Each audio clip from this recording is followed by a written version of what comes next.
Everybody, welcome to the South Australian Sports Show. I hope you can stay with us for the next hour. We have plenty coming up on the Sports Show. A lot of South Australian sport. Country championships are coming up. We want to have a chat about those. Fair bit to talk about on the show. As I welcome Barry Curtin as always. Baz, how are you? Good, mate. Thank you. Hey, mate, I want to get on to a couple of things, and because we don't want to be port-centric with you, I know, but it's the way it is, mate. Picking on me. We do like picking on you, mate. Yeah. Ollie Wines is having an unbelievable year. A lot of talk all of a sudden about Ollie Wines being a front-runner for the Brownlow medal.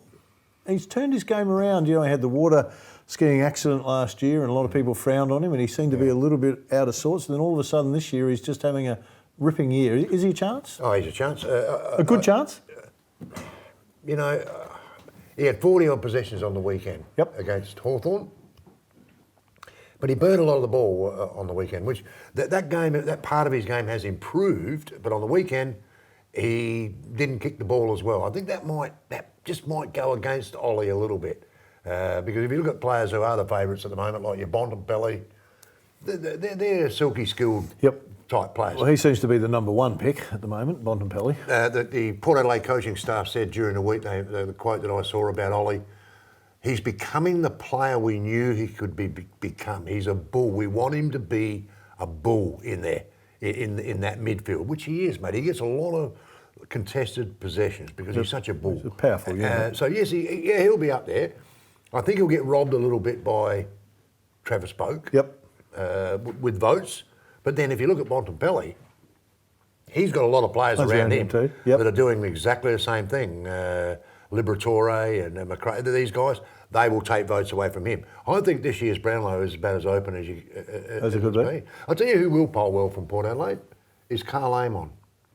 Right. Now there's a smoky. Okay. That's a smoky. Yeah. Because he's had an unbelievable year. A lot of possessions. He's silky. He's a beautiful kick. He'll poll. Yeah, good. He'll poll well. Hey, the Crows up against Brisbane. They look like they held them. The game plan was pretty good. There's been a lot of talk. Haven't spoken with Nixie, so I haven't got his take on it. But trying different players in different positions to see. But they look like they were able to hold Brisbane for a period, and then Brisbane finally wore them down. Very good. And can you see Brisbane in the grand final? Oh, Brisbane will be there. Brisbane. Who do you reckon it's going to be at this stage? Brisbane. The only issue with Brisbane is the MCG. That is Brisbane's only issue. If they can, I'm not sure whether they do play there between now and the end of the minor round. But if they do, they need to make a statement. And have a the good win MCG there. don't worry us. All right. They need to do that because they're a very good side. They proved it. Adelaide played well. Yes. I don't think the scoreline really showed how close the game was.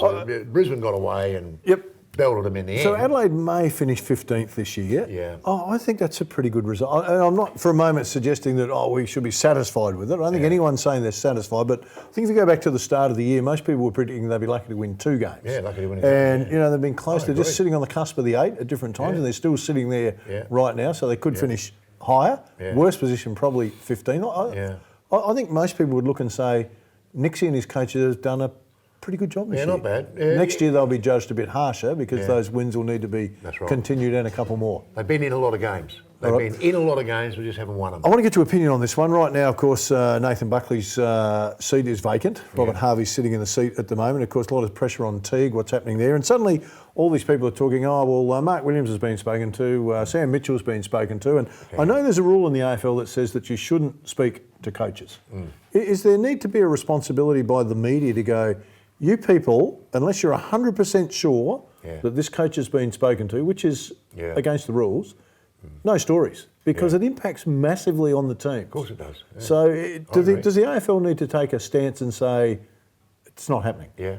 I think so. I mean, look at Ross Lyon on the weekend. That's fine. Ross is not coaching, so I've got no issue with them talking to Ross. But Ross came out and said, hey, listen, you guys, stop it.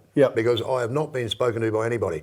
So I tend to think the media will make it up as they go along. Absolutely. Anyway. No doubt. Ross Lyon was very strong. Furious. But Ross is not currently coaching, so it's not a problem for them talking to Ross. And good on him if they are. That's an advantage for us. But he was, and he was really clear about it, which I thought was terrific. My word. But the impact is that suddenly, they all go, well, if you want to talk to him, that's fine. It has no impact on us. And now I'm out doing a training drill, and the guy says, so tell us, Baz, are you going to Collingwood? Mate, they're bringing it up, and you go, so now you're Ross Lyon, you're strong on, no one's spoken to me, it's a crock of rubbish, and they go, oh, you can tell me. Yeah, that's right. You can tell me. There's that and doubt. then suddenly, there is an impact so I'm thinking if you were conspiracy type bloke, and you're getting into the grand final, and I'm coaching against you, and suddenly I start to ring 3 of your assistant coaches and go, you know what, we're interested in you coming to Collingwood.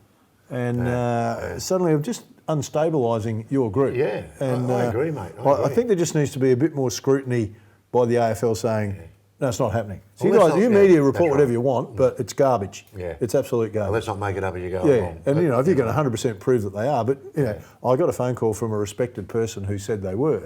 That's not 100%. Yeah, my source. Yeah, my source said. All right. Okay, we need to get over to Jamie for the news. Jamie, tell us what's happening in sport. Cheers, guys. I'm Jamie, and I'll be taking you through SA Sports Show's weekly wrap-up of local news. In the races, South Aussie crowd favourite Todd Pennell rode his 100th winner of the season at Murray Bridge. The horse, known as He's a Bolter, has been ridden frequently by Pennell and is trained by Will Clarkin. Pennell says this is the 3rd time he's had 100 winners in a season and that he's looking forward to a few more wins in the near future. He trails closely behind Jess Eaton, who is currently leading the season by 1 win. In the SANFL last Saturday, we saw Woodville West Torrens kick off July with a win, almost doubling South Adelaide's points. Losing their injured midfielder, Riley Knight, didn't stop the Eagles from forcing their way into the 2nd spot on the ladder. Daniel Menzel proved to be a crucial force, racking up 4 goals, including the final 2 of the match.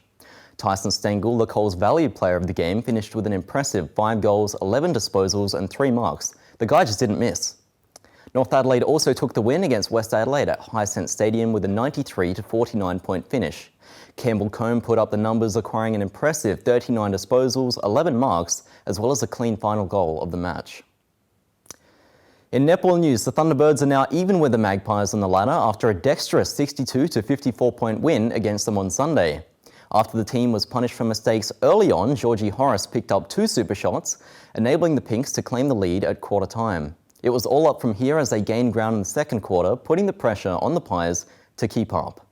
The Queensland Firebirds will be their next opponents at Mile End this Sunday. Port Adelaide have climbed up to 4th on the AFL ladder after defeating Hawthorn by 34 points last Saturday. The Power mainly did their damage from the 1st quarter to the start of the 3rd, scoring 9 consecutive goals. Ollie Wines and Travis Boak kept the pressure on the midfield, while Charlie Dixon, Miles Bergman and Todd Marshall scored 4 key goals for the boys in teal. At the end of the match, Sean Burgoyne was cheered off by Liam Shields and Travis Boak in honour of 400 official games. In national news, Australian golfer Lucas Herbert has secured his place in the British Open after taking a wide-to-wide victory in the Dubai Duty-Free Irish Open on Sunday. This is his 2nd European Tour title, scoring himself a 4-under par 68 in the final round, finishing 3 strokes ahead of Rikard Karlberg from Sweden. Although the wind and rain wasn't on his side, Herbert says he's very satisfied with the win. We'll see him compete in the British Open at Royal St George's from July 15th to 18th next weekend. That's all we've got for you this week. Be sure to stick around because we've got plenty more on the way. I'm Jamie Tenikoff and we'll be right back after the break.